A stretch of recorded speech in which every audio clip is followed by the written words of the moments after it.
تو حق موجود سدا موجود، ہم امید کرتے ہیں ہمارے دیکھنے والے اور جتنے بھی دوست ہیں وہ سب خیر یافت سے ہوں گے، اور اللہ ان کو حفظ و امان میں رکھے۔ آج جو ہم ویلاگ بنا رہے ہیں وہ کسی درسگاہ پہ نہیں بنا رہے، نہ ہی کسی درگاہ پہ بنا رہے، نہ کسی تفریح مقام پہ بنا رہے ہیں۔ آج جو ہم ویلاگ بنا رہے ہیں وہ جو ہمارے ملک کے حالات ہیں ان کو مد نظر رکھتے ہوئے یہ ویلاگ بنا رہے ہیں، اور امید کرتے ہیں کہ آپ سب دوستوں کو پسند آئے گا، آپ لائک کریں گے اور شیئر بھی کریں گے۔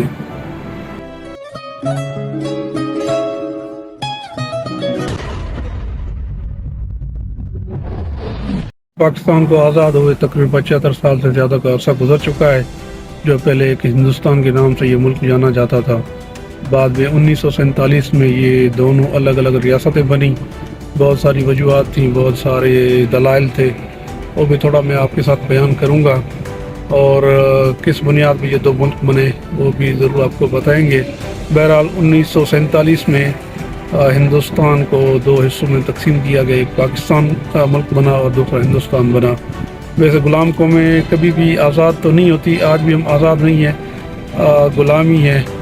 جیسے جو غریب طبقہ تھا، مڈل طبقہ تھا، آج بھی غلامی ہے۔ جو بڑے سرمایہ دار ہیں، بیوروکریٹس ہیں، ہم سب ان کے غلام ہیں۔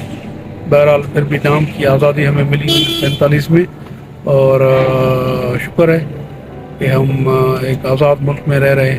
پھر جو بھی حالات ہیں اپنے ملک کے وہ سب کو پتہ ہے، سب جانتے ہیں وہ کس طرف جا رہے ہیں اور کون لے کے جا رہا ہے، اور کون کون سچا ہے ملک کے ساتھ اور کون نہیں ہے، اور ہر کسی کے اپنے مفادات ہوتے ہیں۔ امید تو یہی کرنی چاہیے کہ اللہ بہتر کرے گا، آگے چل کے بھی انشاءاللہ چیزیں بہتر ہوں گی، لیکن حالات جو فی الحال جو چل رہے ہیں وہ بہت ہی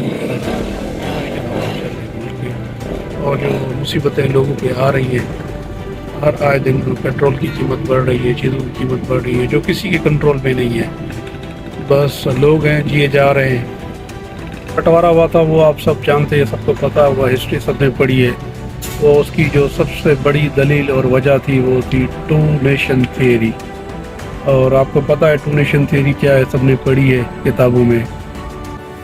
ٹو نیشن تھیوری کے بنیاد پہ یہ ملک الگ ہوا، جس میں یہ واضح طور پہ کہا گیا تھا اور لکھا گیا ہے کہ جو دو قومیں ہیں، مسلمان اور ہندو، وہ کبھی بھی ایک ساتھ نہیں رہ سکتے۔ اسی بنیاد پہ پھر آگے چل کے یہ دو ریاستیں الگ الگ بنی۔ ہاں یہ الگ بات ہے کہ بہت سارے مسلمان، بلکہ جو ہندوستان میں مسلمانوں کی جو آبادی ہے وہ ٹوٹل پاکستان کے جتنے بھی لوگ ہیں مسلمانوں سے بھی زیادہ ہے، وہ رہ رہے ہیں۔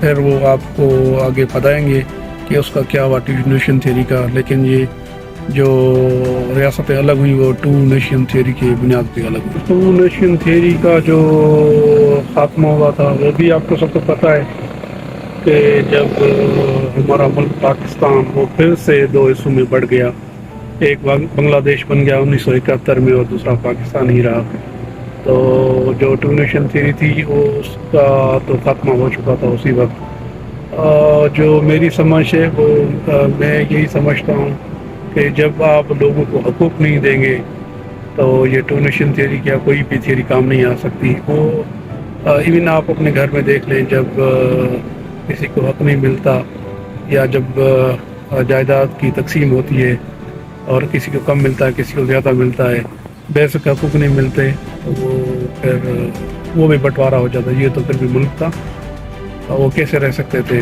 بقول ان کے کہ ان کے ساتھ بہت زیادتی ہو رہی ہے، حساب سے زیادتی ہو رہی ہے، اور آپ کو بھی پتا ہوا تاریخ واضح طور پہ لکھی گئی ہوئی ہے، سب کو پتہ ہے۔ پھر اس میں بہت سارے ہاتھ بھی ہوتے ہیں، ایسا نہیں کہ ہاتھ نہیں ہوتے، جو بیرونی قوتیں ہوتے ہیں ان کا بھی ہاتھ ہوتا ہے، جو آپ کے دشمن ہوتے ہیں وہ تو یہی چاہتے ہیں کہ ان کا خاتمہ ہو جائے، لیکن ہماری بھی فرض بنتی ہے جو ہم اس ملک میں لوگ رہتے ہیں، جو ہمارے حکمران ہیں، جو ہمارے بیوروکریٹ ہیں، جو ہمارے سیاستدان ہیں، ہمارے فوج ہے، ان کا سب سے بڑا فرض یہی ہے کہ ایکول ڈسٹریبیوشن آف ریسورسز ہونی چاہیے۔ جب وہ سب کو برابر کے حقوق ملیں گے تو یقیناً کوئی بھی کرایہ نہیں کرے گا۔ ایک بندے کے پاس کھانے کے لیے سب کچھ اور دوسرے کے پاس کچھ نہیں ہو تو یقیناً وہ بغاوت پہ اترے گا اور وہ آپ سے الگ ہونے کی ڈیمانڈ ضرور کرے گا، اور کچھ ایسا ہی ہوا ہے ہمارے ساتھ بھی، جب ہی جو بنگلہ دیش 1971 میں بنا اور پاکستان سے الگ ہو گیا۔ ہمارے ملک کی سب سے بڑی بدقسمتی یہ ہے کہ مذہب پہ سیاست ہوتی ہے اور سیاست میں مذہب کو لایا جاتا ہے۔ دنیا کے مہذب ملکوں میں ایسا بالکل بھی نہیں ہوتا۔ ہمارے مولوی حضرات ایک ہی وقت میں سیاست کا مزہ بھی چکھنا چاہتے ہیں تو مذہب کے ٹھیکیدار بھی بنے رہنا چاہتے ہیں۔ ملک کے حالات دیکھ کے یقیناً ہر حساس اور ذی شعور بندے کے آنسو نہ چاہتے ہوئے بھی نکل آتے ہیں۔ ہمارے ہاں سب کچھ ہونے کے باوجود بھی کچھ نہیں ہے۔ ہمارے پاس بجلی نہیں ہے، گیس نہیں ہے، چینی آٹا نہیں ہے، تعلیم نہیں ہے، صحت نہیں ہے، ایون جان کی حفاظت بھی نہیں ہے۔ پر سب سے جو بڑی چیز ہمارے پاس ہے اور پوری قوم فخر کرتی ہے وہ ایٹم بم ہے، جس سے ہم لوگوں کی بھوک پیاس مٹا سکتے ہیں، گھر اور کپڑے دے سکتے ہیں۔ ہم نے تاریخ سے کبھی کچھ نہیں سیکھا اور نہ ہی سیکھنا چاہتے ہیں۔ اسی بات پہ اعتزاز احسن کی ایک مشہور نظم یاد آ گئی: ریاست تو ماں کی جیسی ہوتی ہے پر پتہ نہیں ہماری ریاست کیسی ہے۔ دراصل دشمن باہر کا ہو تو اس سے نمٹا جا سکتا ہے، پر اندر کے ڈاکوؤں سے لڑنا تھوڑا مشکل ہے جو مسلسل سیکیورٹی کی پہرے میں رہتے ہیں۔ ہر شہر، ہر جگہ، ہر گلی کی نکڑ میں مسجد تو موجود ہے پر خدا کا خوف کہیں موجود نہیں۔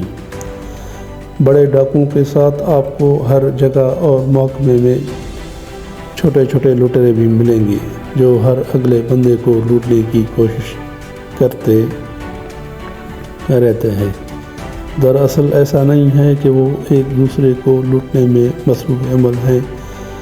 سرمایہ دار غریب کی خون کا پیاسا ہوتا ہے اور ڈاکٹر مریض کو لوٹنے کے چکر میں ہوتا ہے۔ دکاندار گاہک کو لوٹے گا، دودھ والا دودھ میں ایمانداری سے پانی ملا کے بچوں کی صحت پہ ڈاکہ ڈالے گا۔ رمضان میں پھل والا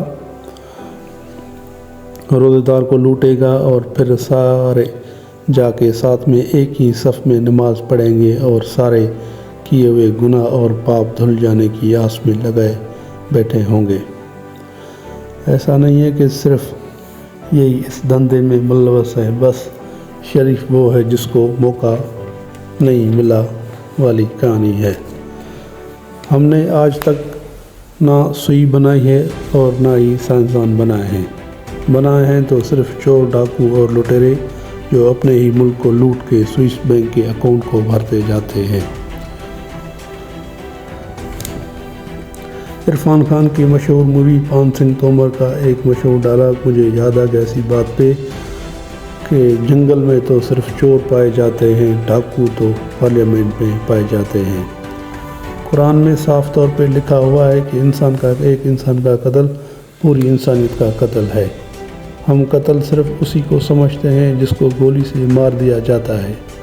جو بھوک سے مر جائے اس کو قتل نہیں سمجھتے، جو مجبور میں خودکشی کر لے اس کو بھی قتل نہیں سمجھتے، حالانکہ یہ سارے کے سارے معاشی قتل کے زمرے میں آتے ہیں۔ ہم نے ایک دوسرے کی لوٹ مار کر کے بڑی بڑی بلڈنگیں تو بنا دی ہیں اور بڑے سنہرے الفاظ میں ماشاء اللہ تو لکھوا دیا ہے، تو یہی سمجھ لیتے ہیں کہ ہم نے بڑا کوئی تیر مار لیا ہے۔ دراصل ہم اور کے ساتھ تو کیا خود کے ساتھ بھی سچے نہیں ہے۔ کرنا تو صرف یہ چاہیے کہ اولاد کی اچھی پرورش اور تعلیم کا بندوبست کرنا چاہیے، پر ہم سب اس کے الٹ کرتے ہیں۔ ایسا بھی نہیں ہے کہ پیسہ کمانا بری بات ہے یا حرام بات ہے، پر دوسروں کے حق پہ ڈاکہ ڈال کے کمائی جانے والی رقم کسی کام کی نہیں ہے۔ دراصل ہم کسی دھوکے کا شکار ہیں اور سارے پیکیجز ہم نے بنا لیے ہیں۔ حج اور عمرہ کرنے کے بعد تو ویسے بھی سارے ہمارے پاپ دھل جانے ہیں، تو ہم کیوں نہ یہ 2 نمبری کے کام کرتے رہیں۔ ہم یہ تو مانتے ہیں زندگی موت کی امانت ہے، پر اس کو شاید